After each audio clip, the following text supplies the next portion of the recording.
আসসালামু আলাইকুম। স্টেপস সিয়ান্স চ্যানেলের পক্ষ থেকে সবাইকে স্বাগতম।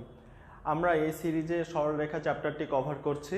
তো সরলরেখা চ্যাপ্টারে আজকে 3.4 নিয়ে আমরা আলোচনা করব। আর 3.4 মূলত সঞ্চার পথের সমীকরণ নির্ণয় সংক্রান্ত অঙ্ক দেখতে পাওয়া যায়।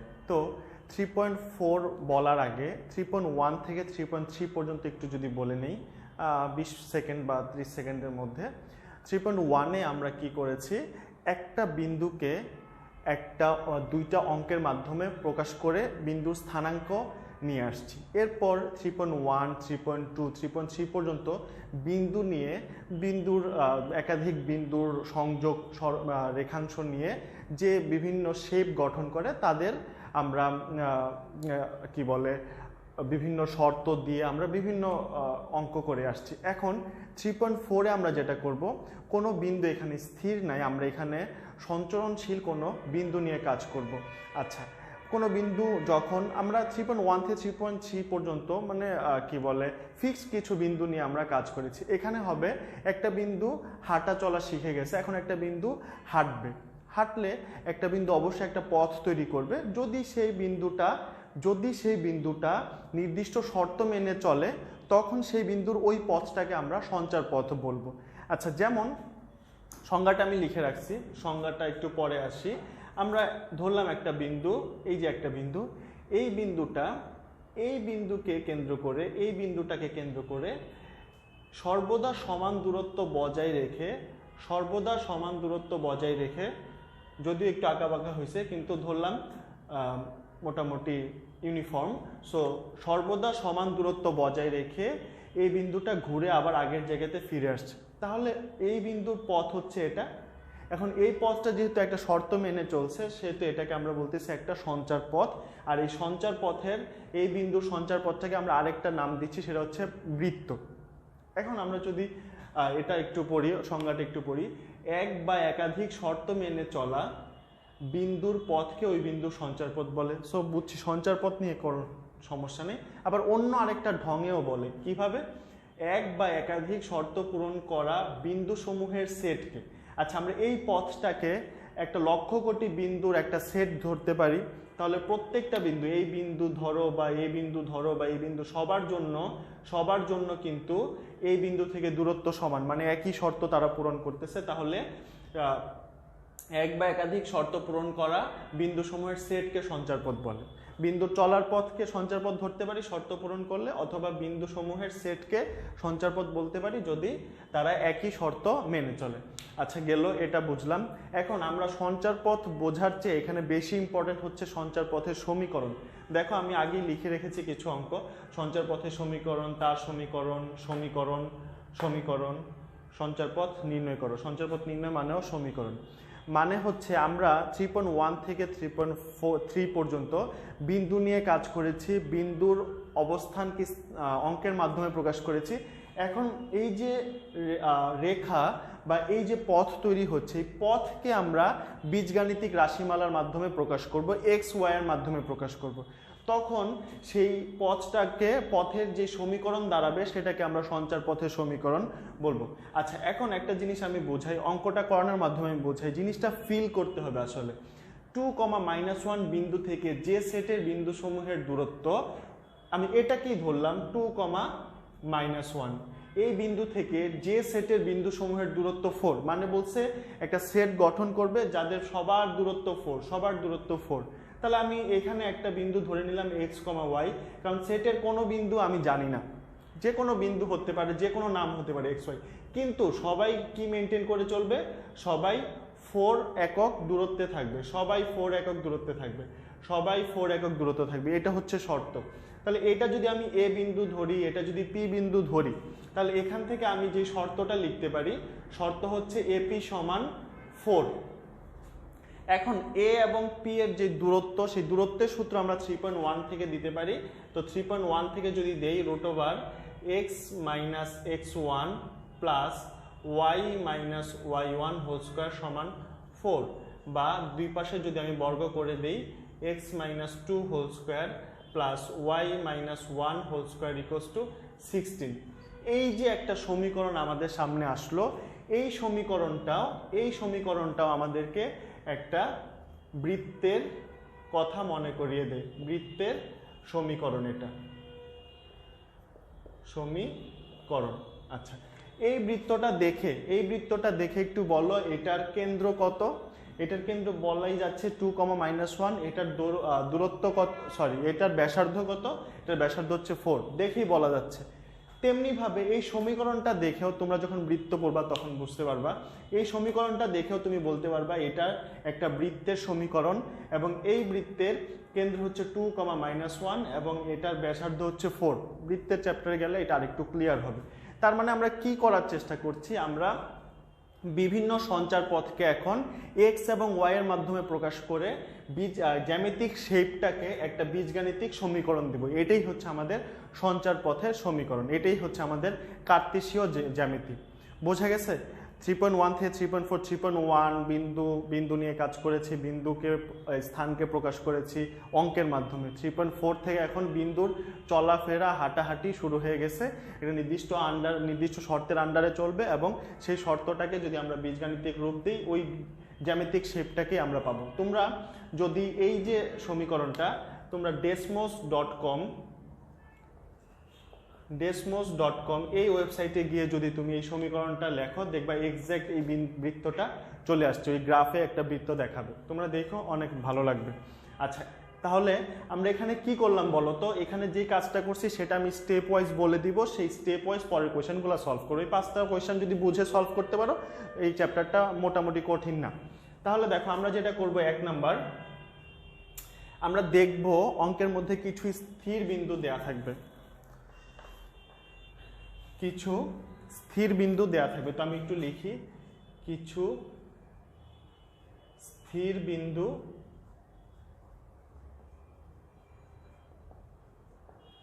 দেয়া থাকবে। আমরা সেটের রিপ্রেজেন্টেটিভ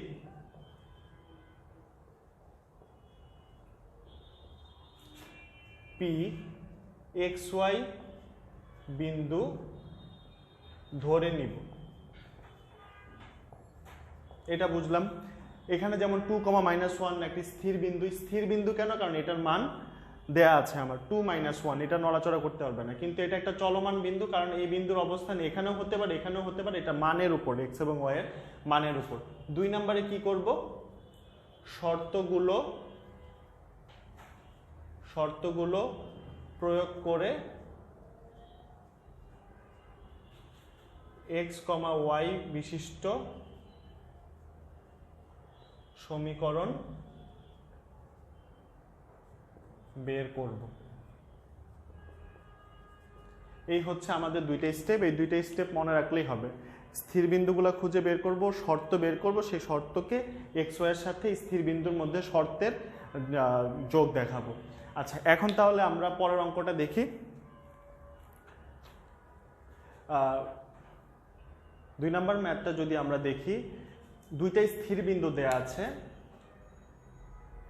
3, 0, আমরা ধরে নিলাম একটা বিন্দু হচ্ছে A 3,0 আর একটা বিন্দু হচ্ছে B -4,0। বিন্দু থেকে, 2টা বিন্দু থেকে সমদূরবর্তী বিন্দু সমূহের সেট। এখন আমরা তো জানি না বিন্দু সমূহের মান কত, ধরি চলমান বিন্দু PXY, ধরি চলমান বিন্দু Px, y।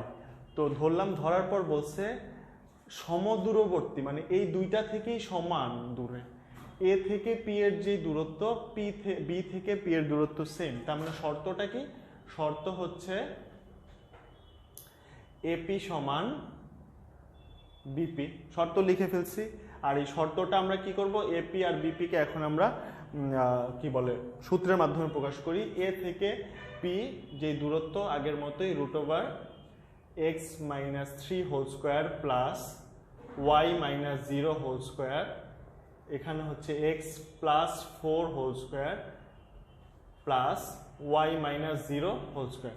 তো দুই পাশে যদি আমি বর্গ করে দিই, রুটটা কাটা চলে যাবে, এখানে হবে y স্কোয়ার, এখানে হবে y স্কোয়ার, এখানে হবে x স্কোয়ার - 6x + 9, এখানে হচ্ছে y square, x square + 8x + 16 + y square.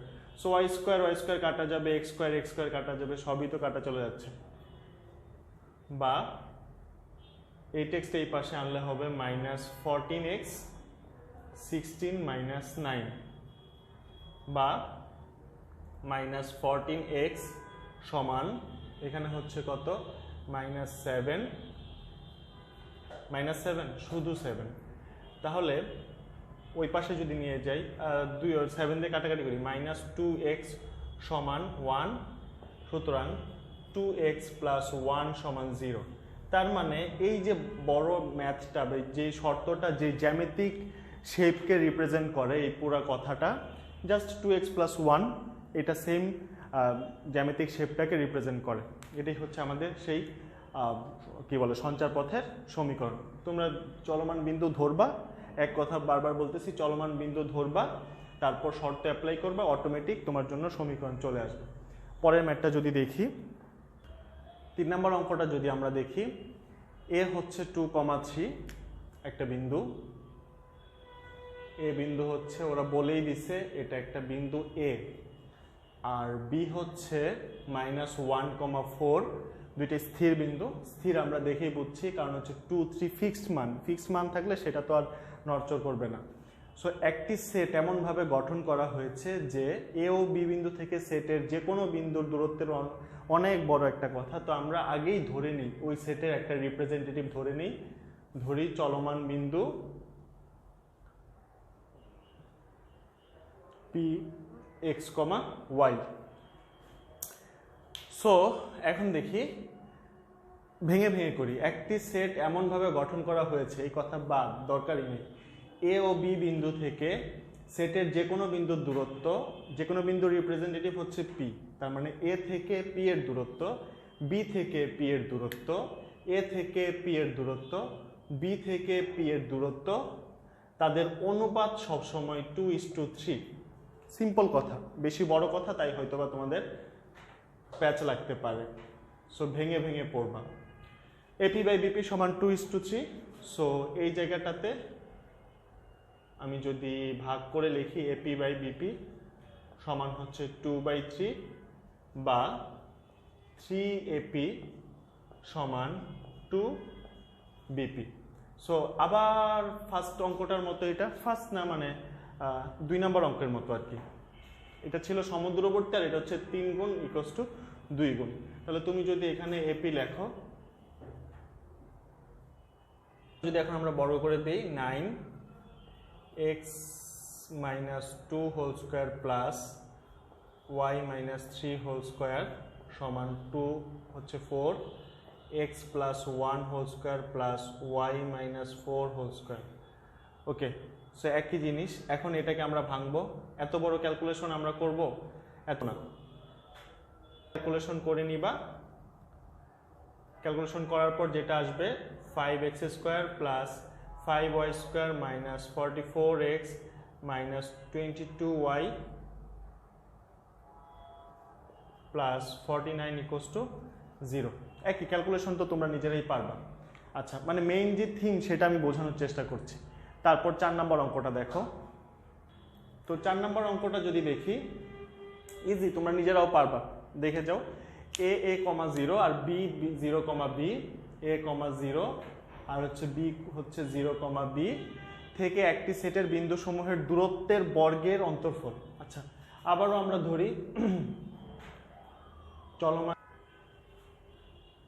ধরি একটা চলমান বিন্দু p x, y।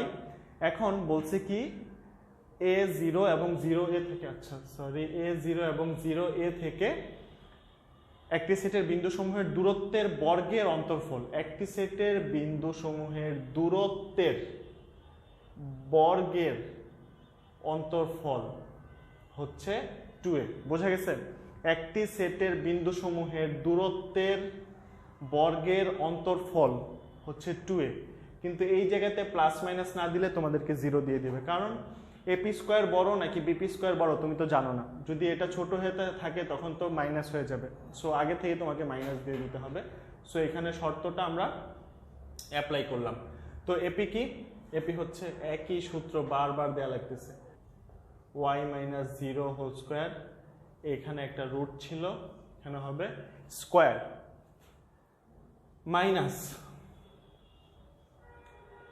x minus 0 whole square plus y minus a whole square square সমান প্লাস মাইনাস 2a। রুট আর স্কোয়ার কাটা যাবে, আর নিচে যদি আমি সূত্র দিই 2ax plus a square plus y square minus x square minus y square plus 2ay plus প্লাসে মাইনাসে না, এখানে প্লাসই হবে কিন্তু ওই প্লাসটা আবার এটার সাথে মাইনাস হয়ে যাবে, মাইনাস এ স্কোয়ার সমান plus minus 2a। So x square কাটা, ওয়াই স্কোয়ার কাটা, এ স্কোয়ার এক্স স্কোয়ার কাটা, বা মাইনাস 2ax প্লাস 2ay সমান প্লাস মাইনাস 2a। 2a দিয়ে ভাগ করে দিলে y মাইনাস এক্স সমান প্লাস মাইনাস 1, অথবা x মাইনাস ওয়াই সমান প্লাস মাইনাস 1, একই কথা। তো এখন আমরা চলে আসছি লাস্টের অঙ্ক, লাস্টেরটা দেখি। তো 5 নম্বর অঙ্কটা যদি আমরা দেখি, a05 এবং b06 দুইটি স্থির বিন্দু, আবারও লিখি, a হচ্ছে 05 আর b হচ্ছে 06, দুইটি স্থির বিন্দু কার্তেশীয় সমতলে বিন্দুসমূহের এমন একটি সেট গঠন করে যেন AB রেখাংশ, আচ্ছা আমরা আর একটা বিন্দু তো ধরে নিব px, y, বলছে এমন একটা সেট গঠন করে যেন AB রেখাংশ ওই সেটের বিন্দুসমূহের সাথে সমকোণ উৎপন্ন করে। আমি একটা বিন্দুর জন্য চেক করি, একটা বিন্দুর জন্য যদি আমরা চেক করি, ধরি এটা হচ্ছে P বিন্দু, একটা বিন্দুর জন্য, ফুল জিনিসটা আমি দেখাবো না, ফুল জিনিসটা দেখালে তোমাদের প্যাচ লাগতে পারে, আপাতত একটা রিপ্রেজেন্টেটিভ বিন্দুর জন্য দেখাচ্ছি। এই P বিন্দুর সাথে এই AB সরল রেখা সমকোণ উৎপন্ন করে। কোয়েশ্চেনটা পড়ো এখন, তাহলে তোমরা বুঝতে পারবা। বলছে কার্তেশীয় সমতলে বিন্দুসমূহের এমন একটি সেট গঠন করে যেন AB রেখাংশ ওই সেটের বিন্দুসমূহের সাথে আমি একটা নিচ্ছি P বিন্দু সাথে সমকোণ উৎপন্ন করে। সো এটা হচ্ছে আমাদের চিত্র কেন দিলাম, কারণ এই চিত্র যদি আমরা না দিই তাহলে আমরা পরবর্তী শর্তটা ধরতেই পারবো না। যেহেতু সমকোণ তৈরি করে, সেহেতু এই AB রেখা সবসময় এর সাথে একটা সমকোণী ত্রিভুজ তৈরি করবে। আর যদি একটা সমকোণী ত্রিভুজ তৈরি করে, তাহলে আমাদের যে সঞ্চার পথের যে শর্তটা হবে, সেই শর্তটা হবে অতিভুজ স্কোয়ার ইকুয়ালস টু বাকি দুইটা স্কোয়ার। সো সমকোণী ত্রিভুজ যদি আমরা না বুঝতাম তাহলে কিন্তু আমরা এই সূত্রটা দিতে পারতাম না। সো AB দূরত্ব যদি আমরা লিখি, AB হচ্ছে √0 - 0 whole square plus 5 - 6 whole square, পুরোটার উপর স্কোয়ার হবে, ইকুয়ালস টু AP হবে x - 0 whole square plus y - 5 whole square, পুরোটার উপর স্কোয়ার, প্লাস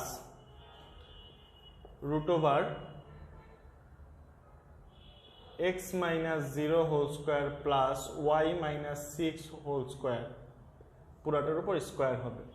সো এখন যদি স্কোয়ার আর রুট যদি আমরা কেটে দেই, তাহলে এখানে 0 তো কাটা চলে যাবে, এখানে হবে 5 - 6 হোল স্কোয়ার, মানে এখানে টোটালি 1 আসবে, ইকুয়ালস টু এখানে হবে x স্কোয়ার, রুট আর স্কোয়ার কাটা, এখানে হবে x square plus y square minus 10y plus 25 plus x square plus y square minus 12y plus 36। So আমরা যদি এটাকে ফুল করি, x স্কোয়ার কয়টা পাচ্ছি আমরা? দুইটা, 2x স্কোয়ার। y স্কোয়ার কয়টা পাচ্ছি আমরা? দুইটা, 2y স্কোয়ার। এখানে আমরা y পাচ্ছি 22টা, তার মানে মাইনাস 22y। এখানে 25 আর 36 হচ্ছে 41, 61 আর 1 এদিকে যাবে, তার মানে হচ্ছে প্লাস 60 সমান 0। 2 দিয়ে ভাগ করলে x square plus y square minus 11y plus 30 সমান 0। একটু চেক করে নেই অঙ্কের অ্যান্সারটা ঠিক আছে কিনা। প্লাস 24 ইকুয়ালস টু 0, এখানে 10y থাকে আর 24 থাকে, তার মানে কোথাও ঝামেলা হয়েছে আমাদের। এক্স স্কোয়ার এখানে হচ্ছে 25, এখানে হচ্ছে 36, তাহলে 25 আর 30। আচ্ছা, হিসাব অনুযায়ী আমাদের মানে বইয়ের সাথে অ্যান্সার মিলে নাই, কারণ হচ্ছে বইয়ে এখানে 04 দেয়া। এর জন্য আমার অপরিচিত লাগার ফলে অ্যান্সারটা আমি একটু চেক করলাম, বইয়ে এখানে 04 দেওয়া, আমি 05 দিয়ে করেছি, এর জন্য আমার অ্যান্সার অন্যটা আসছে। তোমরা ওইটা করে দেখো, ওইটা আসবে X square plus Y square minus 10y plus 24 equals to 0। এটা হচ্ছে বইয়ের অ্যান্সার। আর এটার ক্ষেত্রে এ বিন্দু হচ্ছে কত, 0,4। এখন 3.4-এ অনেকগুলো অঙ্ক আছে, তুমি বাসায় বসে শর্তগুলো অ্যাপ্লাই করে আমার স্টেপ ফলো করে তুমি যদি করো তাহলে খুবই ভালো লাগবে। তাহলে 3.1 থেকে 3.4 পর্যন্ত একটা আমাদের সেট ছিল, এই সেটের অঙ্কগুলো আমরা করেছি বিভিন্ন শর্ত দিয়ে। এখন 3.4 থেকে 3.5 থেকে নতুন আরেকটা অধ্যায় শুরু হবে। অধ্যায় বলতে আমাদের কর্মযজ্ঞের অধ্যায়, সেটা হচ্ছে 3.4 পর্যন্ত বিন্দু এবং সঞ্চারপথ নিয়ে কাজ করলাম। 3.5 থেকে সরল রেখা শুরু হবে। আলটিমেটলি যে সরল রেখাকে আমরা খুঁজছি সেই সরল রেখাটা শুরু হবে 3.5 থেকে। সো 3.5 থেকে যদি তুমি কন্টিনিউ করতে পারো 3.5, 3.6, 3.7 পর্যন্ত, তাহলে তোমার বৃত্ত অনেক ইজি হয়ে যাবে, কনিক অনেক ইজি হয়ে যাবে। সো 3.5 থেকে ক্লাসগুলো অবশ্যই মিস করবা না। আশা করি ওই ক্লাসগুলো দেখবা। তার আমন্ত্রণ জানিয়ে এখানেই শেষ করছি।